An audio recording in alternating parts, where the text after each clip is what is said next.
এই যে তোমাকে বাজার থেকে যা যা আনতে বলেছি সব মনে আছে তো? মনে থাকবে কি থাকবে না জানি না, তাই আমি কাগজে একটা ফর্দ বানিয়ে নিয়েছি। গোপাল দাদা, পুটির মায়ের দাঁতের যন্ত্রণাটা আরো বেড়েছে। কাল সারা রাত যন্ত্রণায় ছটফট করেছে। আমাদের বৈদ্যমশাই দাঁতের শল্য চিকিৎসা শিখতেই বাইরে গেছেন, আজকের মধ্যেই আশা করি চলে আসবেন। কিন্তু ও যে আর পারছে না। শোনো, তুমি একটা তুলোর মধ্যে লবঙ্গ তেল দিয়ে পুটির মায়ের যে দাঁতে ব্যথা হচ্ছে তার গোড়ায় রাখো। বৈদ্যমশাই এলে আমি তোমাদের বাড়িতে যেতে বলছি। আচ্ছা গোপাল দাদা। যাই, বাজার থেকে চটপট ঘুরে আসি, এরপর আবার রাজসভায় যেতে হবে।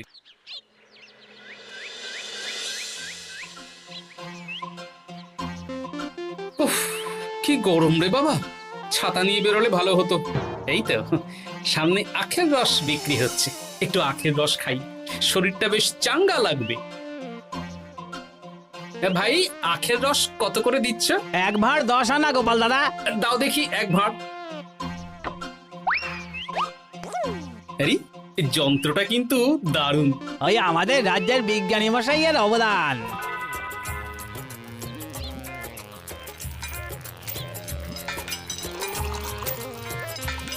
এই নাও গোপাল দাদা।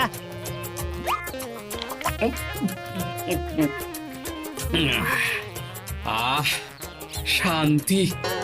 এই নাও ভাই, তোমার 10 আনা।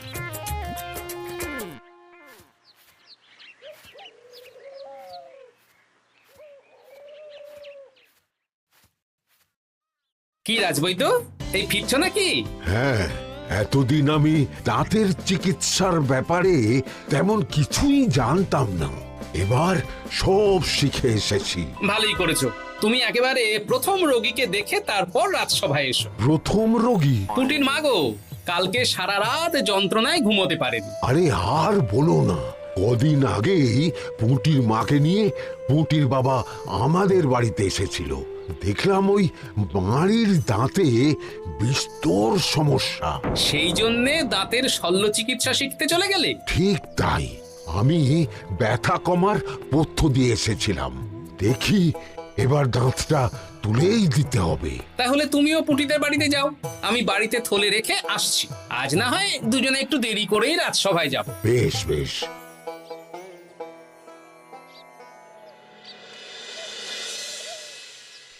দেখুন মহারাজ, দেখুন আজকে রাজবৈদ্য আসেনি, আর ওদিকে গোপালও ডুব দিয়েছে।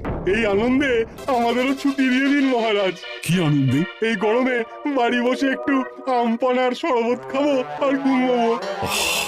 রাজ্যের সেনাপতি যদি বিশ্রামের কথা বলি, তাহলে আমার আর কিছুই বলার নেই।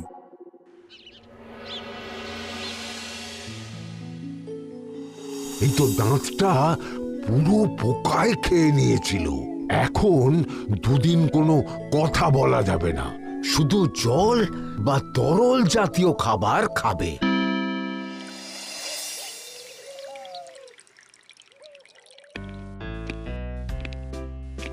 ওই তো গোপাল আর রাজবৈদ্য দুজনে একসাথে রাজসভায় ঢুকছে। রাজবৈদ্য মশাই ওনার জীবনের প্রথম শল্য চিকিৎসা করছিলেন, তাই আমিও দেখছিলাম। তা কি রাজবৈদ্য, সফল হয়েছো? হ্যাঁ মহারাজ, পুঁটির মায়ের একটা মাড়ির দাঁত পোকায় খেয়ে নিয়েছিল, সেটাই তুলে দিলাম। ভালোই হলো, আমাদের রাজ্যে কোনো দাঁত তোলার বৈদ্য বা চিকিৎসক ছিল না। এখন তুমি সাধারণ রোগ ব্যাধি নিরাময়ের সাথে সাথে দাঁতের চিকিৎসাও করবে। কিন্তু মহারাজ, একটা যে সমস্যা আছে। আবার কি সমস্যা? আমি যে দাঁতের শল্য চিকিৎসা করি এটা তো আর রাজ্যবাসী জানে না, তাই কতজন আর আমার কাছে আসবে সে নিয়ে আমার সন্দেহ আছে। মানে তুমি চাইছো যাতে তোমার কাছে বেশ কিছু রোগী তাড়াতাড়ি আসুক, যাতে তুমি অনুশীলনও করতে পারো, তাই তো? একদম ঠিক ধরেছেন মহারাজ, কাজ না করলে হাত পাকাবো কি করে? তাহলে ভেড়া পিটিয়ে বলে দিলেই তো হয়। এতে তেমন ভালো কাজ হবে বলে মনে হয় না। তা তুমি কি বলতে চাইছো গোপাল? প্রচার হবে, কিন্তু একটু অন্যভাবে। কিভাবে? আজ বিকেলে আমি রাজবৈদ্যর হয়ে প্রচার করব, শুনে নেবেন। বেশ। শুনুন শুনুন শুনুন, আমাদের কৃষ্ণনগরের রাজবৈদ্য এখন দাঁতের শল্য চিকিৎসাও করছেন। যারা যারা আমাদের রাজবৈদ্যের কাছে দাঁত তোলাবেন তাদের দাঁত তোলার পরে দুদিন কোনো শত্রু থাকবে না। চিকিৎসার সময় সকাল 7টা থেকে সকাল 10টা পর্যন্ত।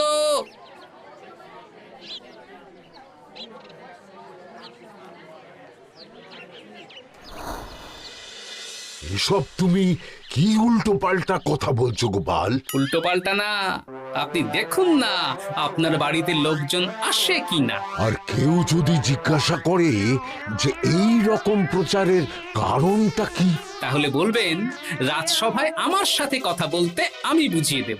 বেশ।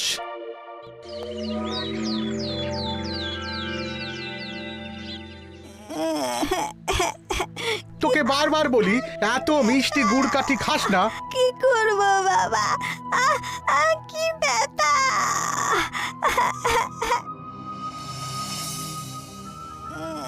বাড়ি আছেন নাকি বৈদ্যমশাই? হ্যাঁ, আছি আছি। এই আমার ছেলেটার না দাঁতে খুব ব্যথা দুদিন ধরে। দেখছি। তা আপনাকে তো এই রাজ্যে আগে দেখিনি। আমি পাশের রাজ্য থেকে আসছি। শুনলাম আপনার কাছে দাঁতের শল্য চিকিৎসা করালে আগামী দুদিন কোনো শত্রু থাকবে না। ঠিকই শুনেছেন। বেশ, তাহলে বলুন কেন থাকবে না? আগে চিকিৎসাটা করি, তারপর বলছি।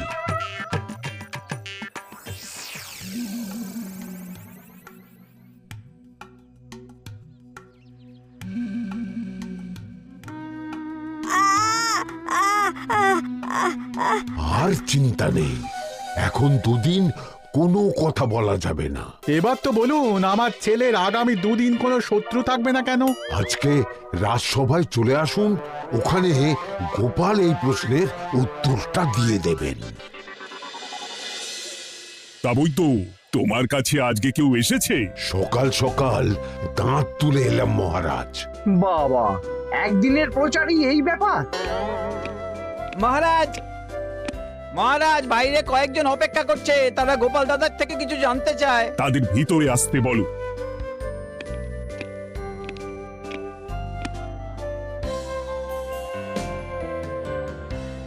আজ আমার ছেলে বৈদ্যমশাইয়ের কাছে একটা দাঁত তুলিয়েছে। আমি জানতে চাই প্রচার অনুযায়ী আমার ছেলের নাকি আগামী দুদিন কোনো শত্রু থাকবে না, সেটা কেন বলা হয়েছে?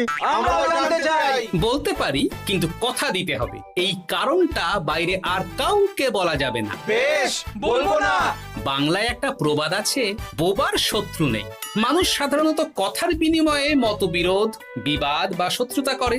যে ব্যক্তি কথা বলতে পারে না, তাই তার সঙ্গে কথা বলে মতবিরোধ হওয়ার কোনো সুযোগই নেই।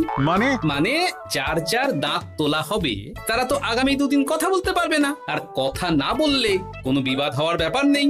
আর বিবাদ না হলে কারো সাথে শত্রুতাও হবে না। কি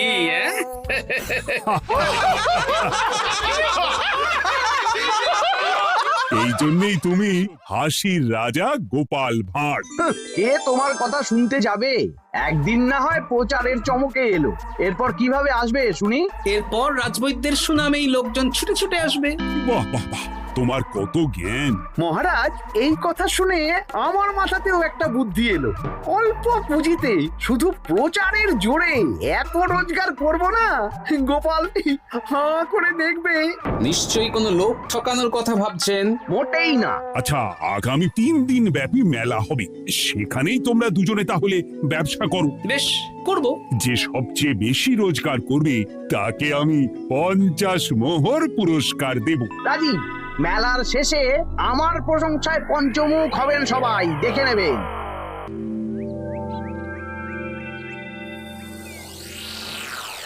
খুব তো বড় মুখ করে বলে এলেন যে ব্যবসা করবেন মেলার মাঠে। তা আপনি কি ব্যবসা করবেন শুনি?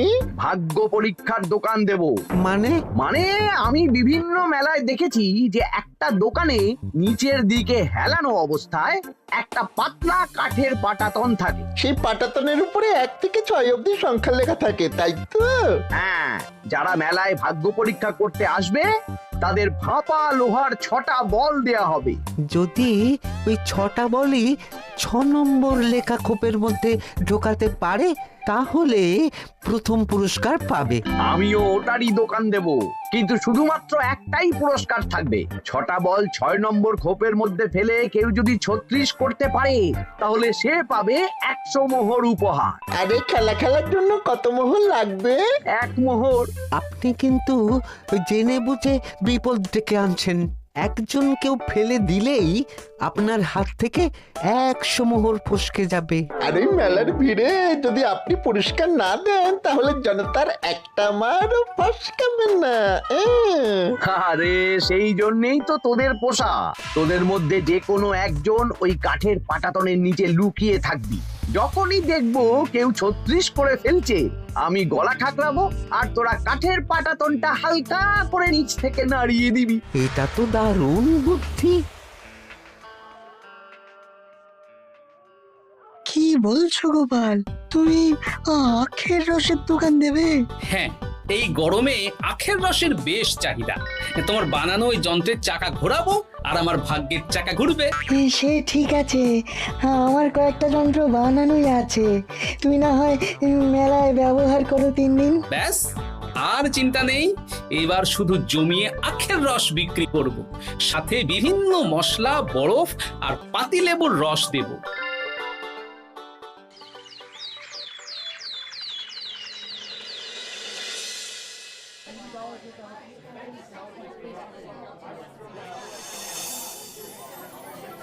এই দোকানের পানীয় খেয়ে মন হবে বশ। গোপাল ভাঁড় নিয়ে এসেছে ঠান্ডা আখের রস।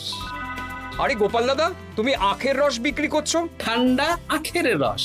কত করে গো গোপাল দাদা? 1 ভাঁড় মাত্র 10 আনা। 6 ভাঁড় দাও। এক্ষুনি দিচ্ছি। আসুন আসুন আসুন, সবাই আসুন। আসুন আসুন আসুন, এদিকে আসুন, এদিকে আসুন, ভাগ্য পরীক্ষা করুন। 1 মোহরে 100 মোহর।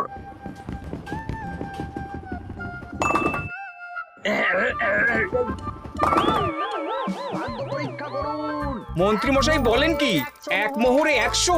তুমিও ভাগ্য পরীক্ষা করাবে নাকি? একবার বাজিয়ে দেখতে দোষ কি? দাও, আখের রস খেয়ে বরং চলে যাই। এই তো হয়ে এসেছে। এই নাও, ধরো।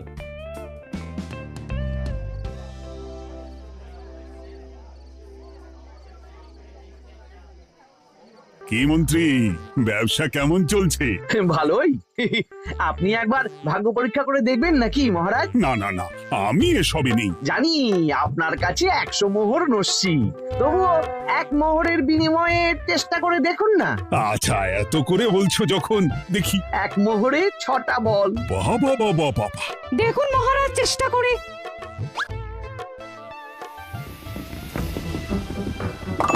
এই তো একটা 6 পড়েছে, আবার চেষ্টা করুন। জয় মা, জয় মা। আবার 6। সাবাস। দেখুন হয়ে যেতে পারে, আর তো মাত্র 4টে বাকি। দেখি তৃতীয়টা। আরে পাস, আবার 6। নিন, খেলুন।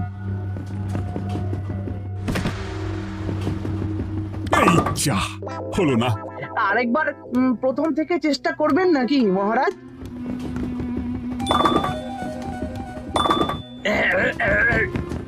না, এবারেও হলো না।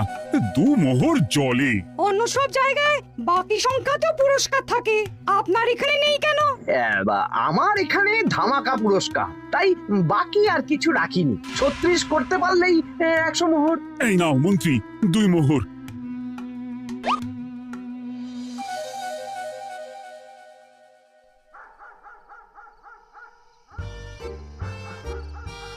কি মন্ত্রী মশাই, আর তো মেলায় লোকজন নেই, বাড়ি যাবেন না? তুমি যাও না, আমি একটু পরে যাব। বেশ, আমি এগোলাম। গোপাল আর মন্ত্রী, তোমাদের কার কেমন রোজগার হয়েছে একদিনে? মহারাজ, কালকে আমার 7 মোহর 20 আনা রোজগার হয়েছে। আমার 70 মোহর, কিন্তু খরচ কিছুই হয়নি, কারণ কেউ 36 করতে পারেনি মহারাজ। বাহ বাহ বাহ। আমি তো বলেছিলাম আমি যখন ব্যবসা করব গোপাল আমার ধারে কাছে দাঁড়াতে পারবে না। বেশ, এখনো তো আজ আর কাল 2 দিন মেলার বাকি আছে। দুদিনেও আমার 2 কানা করিও খরচ হবে না, শুধুই রোজগার। গোপাল যতই প্রচার করুক আর যতই ভালো আখের রস বানাক না কেন, আমার ব্যবসাকে টপকাতে পারবে না। ঠিক আছে, আজকে আমি একবার ভাগ্য পরীক্ষা করে দেখবো। আমার দোকানে সুস্বাগতম। নাও সেনাপতি, চেষ্টা করে দেখো। দিন বল। আমিও সেনাপতির খেল দেখতে এলাম। প্রথম বল, এই যে গড়িয়ে গড়িয়ে গড়িয়ে 6 নম্বর। সাব্বাস সেনাপতি। আবার 6, তৃতীয়, চতুর্থ, পঞ্চম। আরেকটা ফেলতে হবে।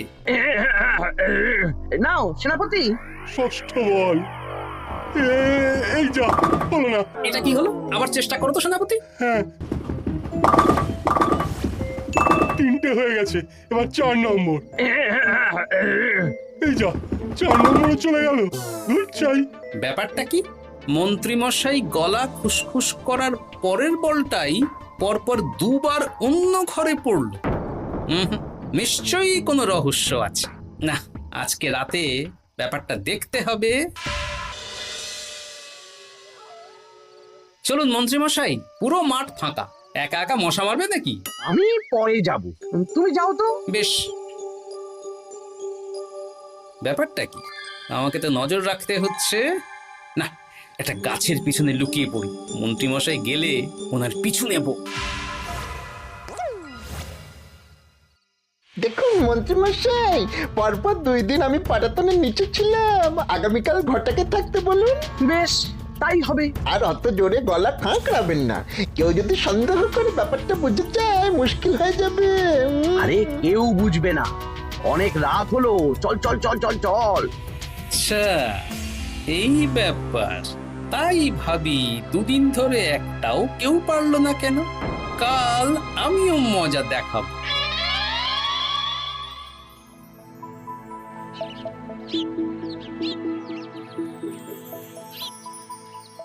বাবা চলে এসেছেন দেখছি। এত চাহিদা না আমার এই ভাগ্য পরীক্ষার, তাই আগে আগে চলে এসেছি। মন্ত্রীমশাই, আপনাকে মহারাজ এক্ষুনি ডাকছেন। এখন কেন? সে তো জানি না, চলুন।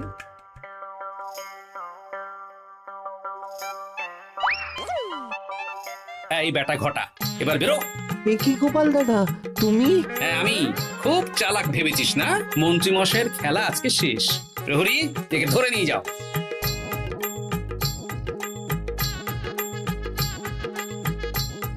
বিজ্ঞানী, তুমি তোমার চুম্বক নিয়ে এসেছো তো? হ্যাঁ। এবার 6 নম্বরের নিচে একটা টান টান করে সমান রেখা টানতে হবে, আগা থেকে গোড়া অবধি। তুমি তো সব সকালে বুঝিয়েই দিয়েছো, দাঁড়াও দাগটা টেনে নি। একদম 6 নম্বর খোপ অবধি যাচ্ছে, সেই অনুযায়ী টান টান করে দাগ টানো। টানছি, তুমি বাইরে নজর রাখো। নজর রাখছি। কাজ হয়ে গেছে, তুমি একবার অনুশীলন করে দেখে নাও। হ্যাঁ দেখছি। শুরু করো। শুরু করছি। একদম পাক্কা আছে। দূর, কেউ ডাকেনি, অকারণে সময় নষ্ট করলো। কতগুলো খদ্দের ফিরে গেছে কে জানে। কি হলো মন্ত্রী মশাই, এত রাগ কিসের? রাগ হবে না, ওর বেটা আমার সাথে মজা করছিল। বেশ অনেকজন খদ্দের ফিরে গেল, আমার কত ক্ষতি হয়ে গেল। আমি খেলে আপনার ক্ষতিপূরণ দিতে পারি।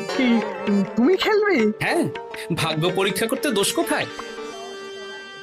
ওই তো বেশ কয়েকজন সভাসদেরা আসছেন, সবার সামনেই খেলবো। তাহলে শুরু করি। হ্যাঁ শুরু করো। এই বল যা, 6 নম্বরে যা। আরে বাস, গোপালের ফেলাপল তো গড়ালো না, সোজা 6 নম্বরে চলে গেল। এই দেখুন, আবার যাবে। বলকে আমি বলবো, বল কথা শুনবে। এই বল যা তো, 6 নম্বরে যা। আবার 6, আবার 6, আবার 6। কি এটা কি হচ্ছে? যা বল, এটাও 6 নম্বরে যা। আবার 6, 100 মোহর। হ্যাঁ, এটা কি করে হলো? দিন মন্ত্রী মশাই, 100 মোহর দিন। ইয়ে না, মানে মন্ত্রী দাও বলছি। আমি আবার খেলবো। 6,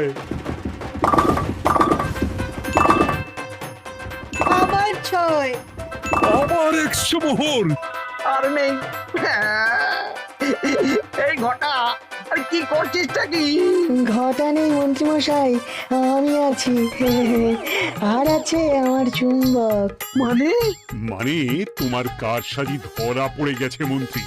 গোপাল আমাদের সব বলেছে। হ্যাঁ, আপনি যেমন ছলনা করে ভাগ্য পরীক্ষার ব্যবসা করছিলেন, তেমনি গোপালও ছলনা করে আপনার ব্যবসা উল্টে দিল। তাহলে শেষমেশ কে জিতলো? হাসির রাজা, জ্ঞানীর রাজা, রসিক রাজা গোপাল ভাঁড়। লোকের ভাগ্য পরীক্ষা করছিলাম আর আমারই দুর্ভাগ্য নেমে এলো।